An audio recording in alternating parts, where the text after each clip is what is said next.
Assalamualaikum warahmatullahi wabarakatuh. Ketemu lagi di podcast Halaman Rumah dengan gue, Aisyah Hadatul. Kali ini di tema teman malam, gue pengen ngobrolin tentang sakit hati.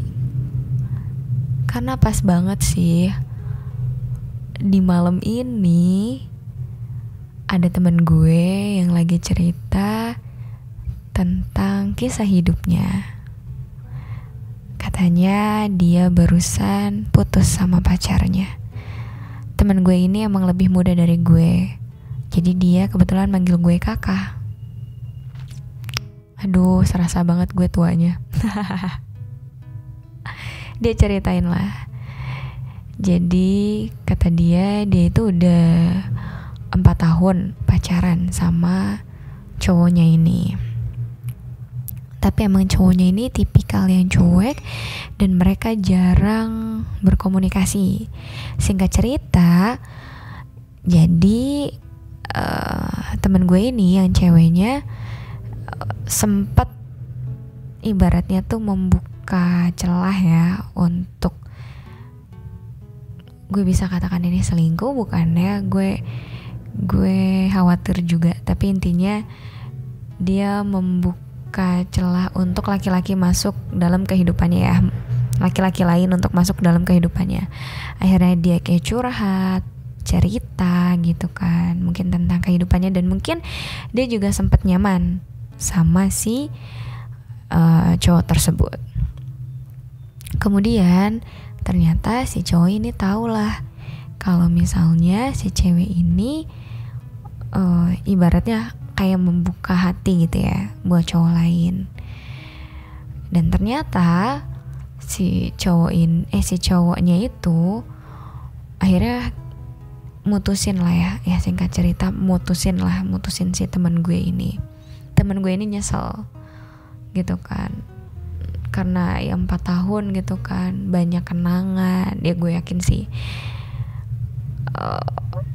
menjalankan hubungan yang lama itu pasti banyak banget momen bersama.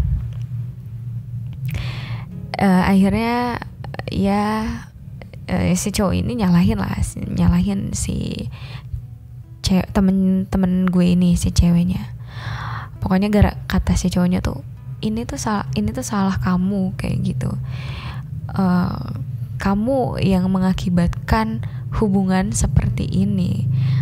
Dan ternyata si cowoknya itu, ya gue nggak tahu sih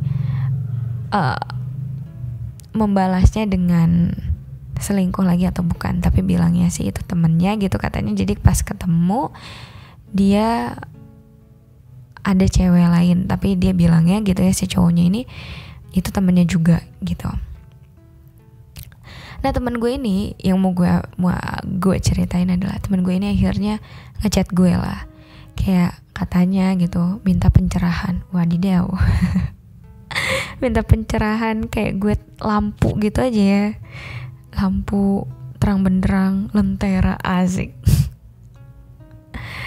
untuk menanggapi permasalahan ini. Ya sebenarnya gue bukan orang yang ahli dalam hal ini, cuman sama-sama belajar sih. Dari cerita dia juga gue jadi belajar harus seperti apa dalam menanggapi hubungan gitu.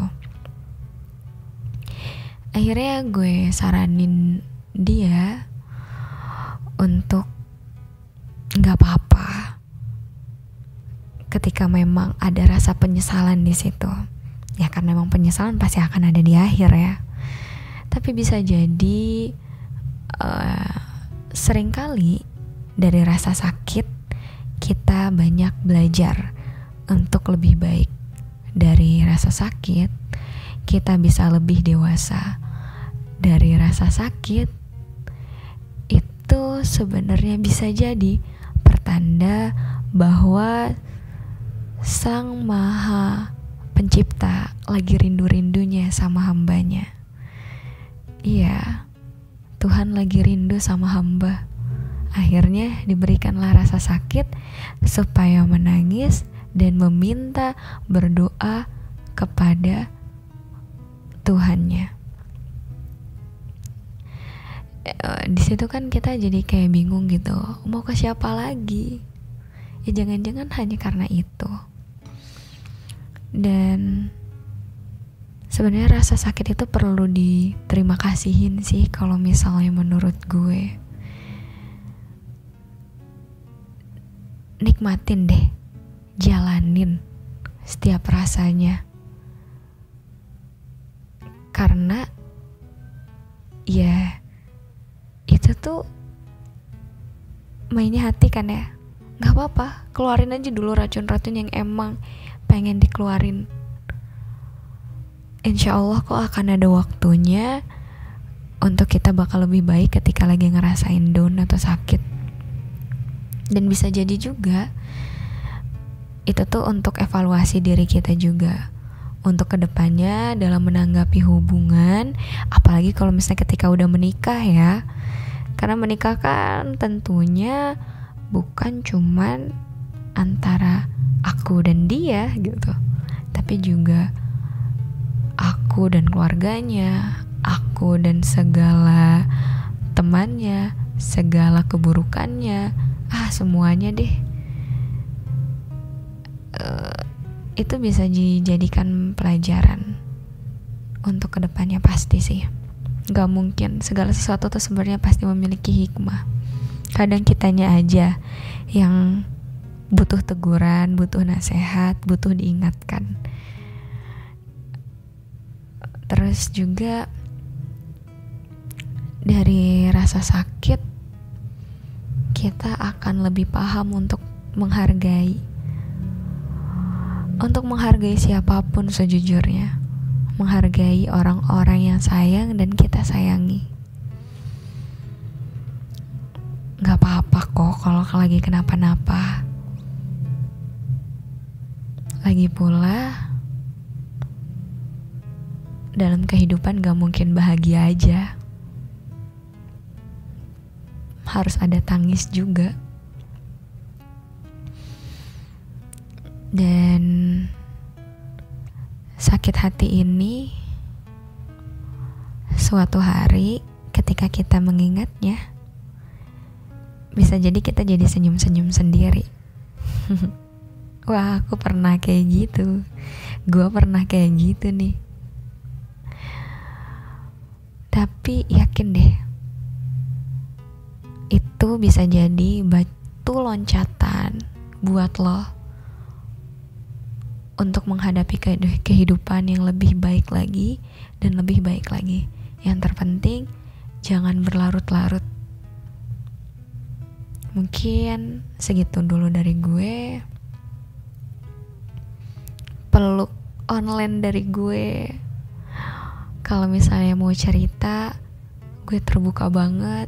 Insya Allah gue seneng ngedengerin orang cerita, karena dari situ banyak pelajaran untuk kehidupan gue, terutama membuat gue semakin berpikir untuk jangan sampai menyia-nyiakan orang yang sayang sama gue dan orang yang gue sayangi. Karena waktu gak bisa diputar, gak bisa dibeli, dan waktu akan terus berkurang. Kehidupan ini harus tetap berlanjut. Dan gue juga ingin berterima kasih kepada orang-orang yang tetap ada dan tidak pergi, yang mau menerima gue. Ya gitu deh, peluk jauh dari gue. Assalamualaikum warahmatullahi wabarakatuh.